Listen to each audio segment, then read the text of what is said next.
50대 남성이 자신의 집에서 아내를 살해한 소식이 전해졌습니다. 그런데 이 남성의 정체, 알고 보니까 정치인이었습니다.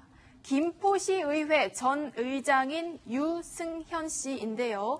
굉장히 충격적인 소식이 전해졌습니다. 오정혁 차장. 네, 어제 오후에 경기도 김포시 양촌읍에서 119로 구조 신고가 들어옵니다. 구조 신고를 한 신고자, 김포시의회 의장을 지냈던 유승현 전 의장인데요. 아내가 숨을 안 쉬는 것 같다면서 구급차를 좀 빨리 보내달라고 했어요. 구급대원이 도착했을 때는 이미 유 전 의장의 아내는 사망을 한 상태였습니다. 그런데 구급대원이 뭔가 이상하다고 생각을 했는지 경찰에 바로 연락을 했어요. 경찰이 유 전 의원을 체포해서 현재 아내를 상해치사한 혐의로 지금 입건해서 조사를 하고 있는데요. 유 전 의장 같은 경우는 경찰 조사에서 평소 성격 차이 때문에 아내로 불화가 있었는데 말다툼 도중에 우발적으로 아내를 때렸고 그 이후에 아내가 숨을 쉬지 않았다고 했거든요. 오늘 채널A 사건 상황실 제작진이 경찰과 통화한 내용에 따르면 경찰은 지금 유 전 의장에 대해서 현재는 상해치사 혐의인데 살인 혐의를 적용하는 방안도 검토하고 있다고 말했습니다. 변호사님, 어떻게 때리면은 사람을 사망에 이르게 할 수 있는 거예요? 글쎄 말입니다. 참 안타까운 사건인데요. 지금 보니까 머리에 그 타박상이 있고요. 부어오르는 흔적이 있고요. 그리고 온 몸에 멍이 들었다는 말도 있는데 온 몸보다는 지금 정확히 나오는 거는 팔다리라고 하는 것 같아요. 팔다리에 멍이 들어있고 긁힌 상처도 있고 그렇다는 것 같아요. 그래서 결과적으로는 좀 여러 차례 맞은 것이 아닌가. 그리고 머리에 어떤 타박상 이런 것들도 있는 거 봐서 좀 그 폭행의 정도가 좀 심한 것이 아닌가 생각이 듭니다. 그렇군요. 그런데요, 저희가 경찰과 통화를 해보니까요. 유승현 전 의장이 폭행에 사용한 도구가 또 있었다고 합니다. 들어보시죠. 주먹이나 발로 이렇게 폭행을 했다. 이렇게까지 했다가 오늘 골프채로 폭행을 했다라는 것까지 지금 확인하고 있습니다.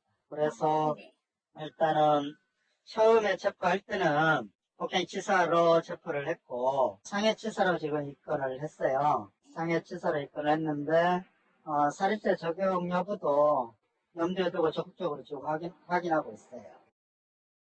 프로파일러님, 이거 폭행이 이전에도 있었던 거 아닌가 좀 살펴봐야 되는 거 아니겠어요?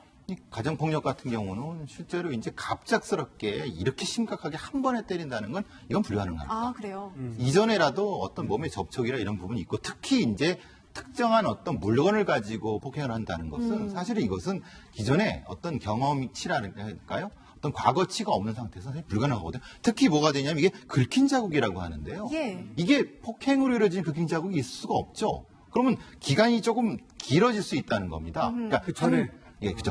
그렇기 때문에 이것은 면밀하게 언제쯤에 상처가 생겼고 이것이 축적된 상처인지를 보면은 상습성이 나올 수가 있습니다. 일단 경찰은 이전에 유 전 의원의 가정폭력 이력은 없었다는 것을 확인을 해줬습니다. 그리고 가정폭력이나 폭행으로도 조사받은 적은 없고요. 그런데 위원님, 경찰의 말 중에서 체포는 일단 폭행치사로 했는데 상해치사로 입건했다. 이건 무슨 의미인가요? 일단은 아마 초창기에 그 현장에서 유 의원이 얘기할 때는 주먹과 발로 우발적으로 폭행하는 과정에서 아내가 잘못돼 쓰러졌다 하니까 폭행치사로 입건을 했던 것 같은데 막상 확인을 해보니까 조금 전에 골프채도 나오지 않습니까? 골프채도 나오고 심지어 어느 언론에서는 그 술병이 나오더라고요.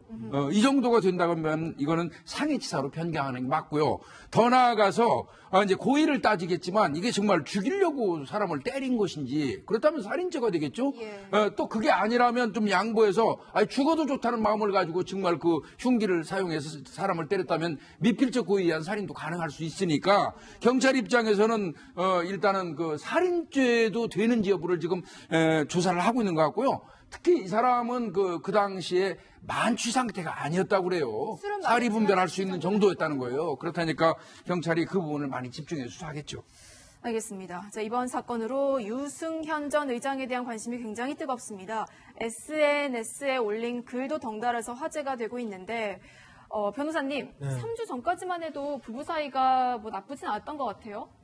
글쎄 이제 SNS에 올린 글을 보고 추정을 하는 건데요. 그때까지만 해도 서로 부둥켜 안고 사랑하자 물론 이것은 이제 꽃 얘기를 하면서 어쩌면 시적으로 쓴 거긴 합니다. 그렇지만 제가 볼 때는 이 유승현 씨가 상당히 시적 감각이라든가 이런 것들이 물론 의회 의장까지도 했으니까요. 그런 분 같은데 이번 사건하고는 좀 잘 매치가 안 돼요. 그래서 집 안에서의 모습과 집 바깥의 모습이 좀 다를 수 있잖아요. 그래서 집 안에서는 어떤 일이 있었는지 그동안에 갈등이 있었는지 이런 것들이 좀 어떨까라는 생각을 하게 되죠. 아하. 그런데 정말 놀라운 점은요.